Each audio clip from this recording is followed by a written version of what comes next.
everyone, this is Dr. Krishan. I am consultant ENT head and neck surgeon based in Delhi. I am co-convener at Indian Medical Association. I am author to 55 medical books.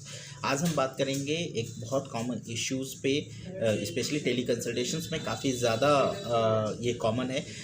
Basically होता क्या है, tele consultations में patient उतना professionally, उतना formally behave नहीं करता, उसे लगता है कि डॉक्टर तो अपने घर का।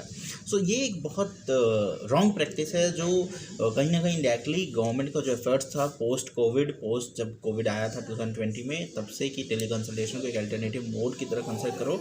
और फॉरेन कंट्रीज़ में टेली कंसल्टेशन तो काफ़ी टाइम से लीगल थे, बट इंडिया में अभी लीगल किया था। सो ये एक बहुत इम्पॉर्टेंट है कि पेशेंट्स बार बार चीज़ डॉक्टर से पूछते हैं, तो आपको डॉक्टर्स के टाइम की रिस्पेक्ट करनी है। और जब डॉक्टर्स बोलते हैं कि बार बार क्यों पूछ रहा हूँ, मैंने आपको बता दिया। जब डॉक्टर कंसल्टेशन में आप जाते हो, जो भी 15 मिनट का कंसल्टेशन है, 10 मिनट का है, 5 मिनट का है या 20 मिनट का है, आपको ये चीज़ बड़ा ध्यान देना है कि आप एक एक लाइन को, एक एक वर्ड को ध्यान से सुनिए। अपनी भी चीज़ें बोलिए, बट अगर डॉक्टर भी बोल रहे हैं तो सुन लीजिए, क्योंकि डॉक्टर्स प्रॉपर इतने ट्रेंड होते हैं कि वो पॉज देते हैं कि हाँ अब आप अपनी बात बताइए या और बताइए आपको क्या उधर प्रॉब्लम है, और भी रिलेटेड चीज़ें और रिलेवेंट चीज़ें ही डॉक्टर आपसे निकलवा लेते हैं। सारा रिलेवेंट चीज़ जो ट्रीटमेंट के रिगार्डिंग होता है, हो सकता है आप कुछ इरेलीवेंट बातें भी कर रहे होंगे, बट वो रिलेवेंट बातें ही निकालते हैं। सो ये आपको समझना है। तो फिर आपको डॉक्टर के टाइम की भी रिस्पेक्ट करनी है कि मे बी अब डॉक्टर पेशेंट कई बार जस्टिफाई करते हैं कि नहीं मैं बहुत परेशान हूँ इसलिए मैं बार बार पूछ रहा हूँ। तो आपको समझना है कि आप परेशान होंगे, लेकिन डॉक्टर बहुत बिजी हैं।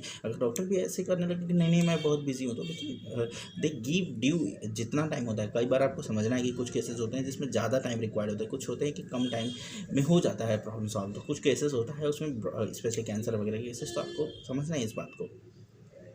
दूसरा चीज़ आप देख रहे होंगे कि there is a badge on my T shirt about the antibiotic resistance. तो मैं आप सबको बोलूँगा कि एंटीबायोटिक का मिसयूज प्रिवेंट करिए, नॉन इंडिकेटेड केस में एंटीबायोटिक ना लें और बिना डॉक्टर्स के प्रिस्क्रिप्शन के एंटीबायोटिक ना लें। सो ये एक हमारा कॉम्पेन चल रहा है कि प्रिवेंटिंग एंटीबायोटिक रेसिस्टेंस, उससे पूरी ह्यूमैनिटी को खतरा होता है। Thank you.